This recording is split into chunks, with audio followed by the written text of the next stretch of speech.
You can make a bird bath jacuzzi with a plant saucer, and it's really easy, and I'm going to show you how. I've created videos like this before, but this is the in-depth version of every single question that you've ever asked on all of my other videos, and hopefully I cover all of it. What you're going to need is a simple plant saucer. This one is about 3 inches deep. Anything more shallow than that, you're going to be refilling it more. If you already have a bird bath, you can do these same steps. As long as it's deep enough for the pump, you want to make sure that that pump is constantly covered with water. This is a 40 gallon per hour submersible pump. You can get these at pet stores, at Home Depot, online. The most important thing when you're finding a pump is to make sure that it has some sort of adjustment flow, and that's what this is right here. Flows back and forth like that. This will help to slow the stream down or make it higher. A lot of these come with suction cups, and they can suction to the middle of your planter or bird bath.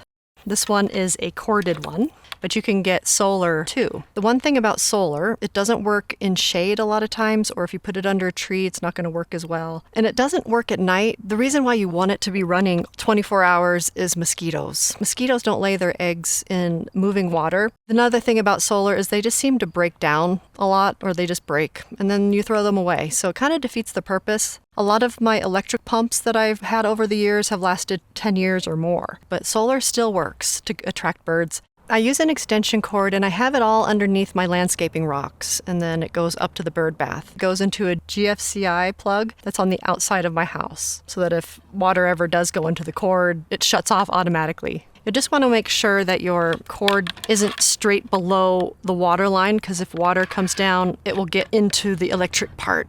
Another thing you'll need are flagstones, and these are just flat rocks that you can get at a landscaping rock yard. They're going to have probably really big flagstones, but ask them if they have a pile of the rejects. That's the ones you're going to want, because they're the small ones that a lot of people just can't use in general. So I have a variety of them, different colors. I believe you can get them at Home Depot and places like that, but they don't come in little pieces like this. They're pretty big, so you'd have to break them up. This is 3 inches tall, and if I were to fill this all the way up and just let it be like it is, the little small birds would not even dare go into it. To a bird's mind, deep water can be dangerous. So if you have a bird bath that's pretty darn deep, even like 2 inches deep, some of these small birds won't go in. They might drink from it, but they're not going to bathe.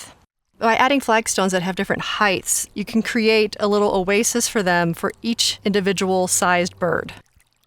You could add pebbles to this instead of flagstones, but keep in mind that you're going to have to clean every single one of those little stones, and that can be a pain.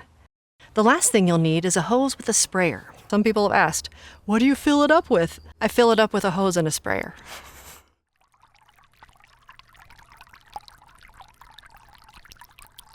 Let's begin this really easy jacuzzi project, shall we?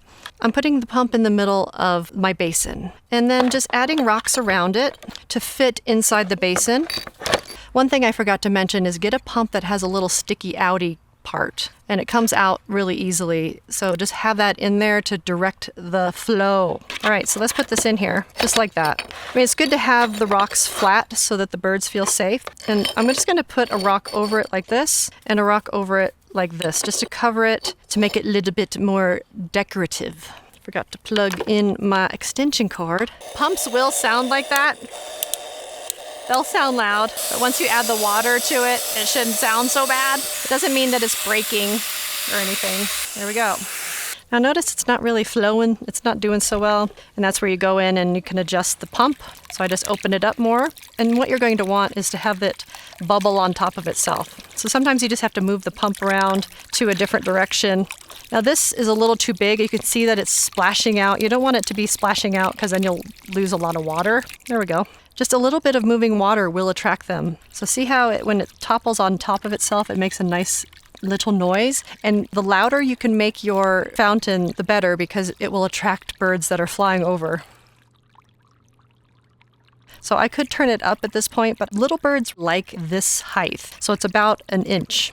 Now notice that this cord's sticking out. I'm going to go get a rock to cover it up. This also will act as a ladder. If a bird were to fall in here and not be able to get out, which it shouldn't because there's plenty of rocks around, you want it to have an escape route. It's really important. So this should cover that pretty well. I also like to add places where it shows the depth of the rocks. They'll land on here and jump here. And to make this successful, put it underneath a tree or near something that the birds can fly to for safety. Birds like to look down at water. Once they fly down, they can come back up right into the tree if any danger presents itself.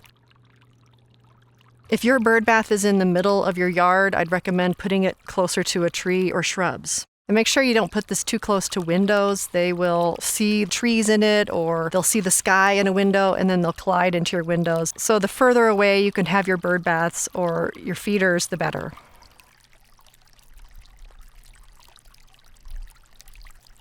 It's about protecting the health of our birds. So if you're going to do this, it's a commitment, and please commit to it and make sure that this doesn't get nasty with poo. Would you want to drink your own poo? I don't think so.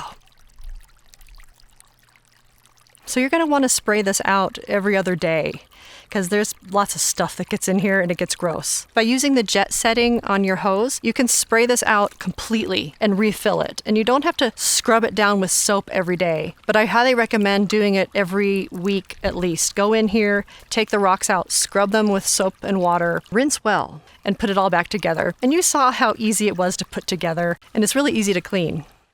You'll need to continuously put water into this because most of these little pumps will burn out if they don't have water flowing through them. That's a good excuse to continuously spray this thing out and put fresh water in.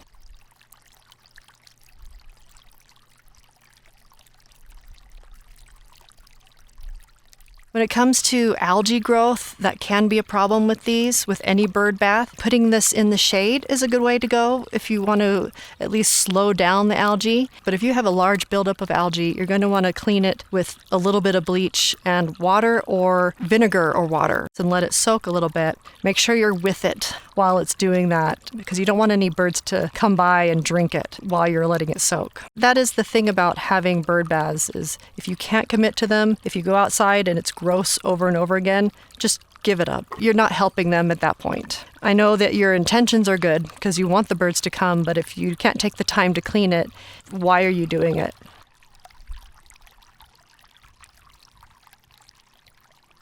A lot of people are saying, oh, the bird flu. By doing things like this, you're going to create bird flu. But luckily, our songbirds are not having that issue. Of course, there's other diseases that can spread, and we're going to try to stop that as much as we can by cleaning everything, their feeders, their bird baths. But you don't have to really worry about the flu at this point. To see if the bird flu has been found in your area and which bird species are being affected, check your state wildlife agency's website or visit the USDA's avian influenza page. I have that link below. If you're wanting to learn more about how to make water features for birds, I got a smorgasbord of them on my channel that you might be inspired to create. If you have any questions, put them in the comments. Thank you for being here and enjoying the birds with me. Happy birding.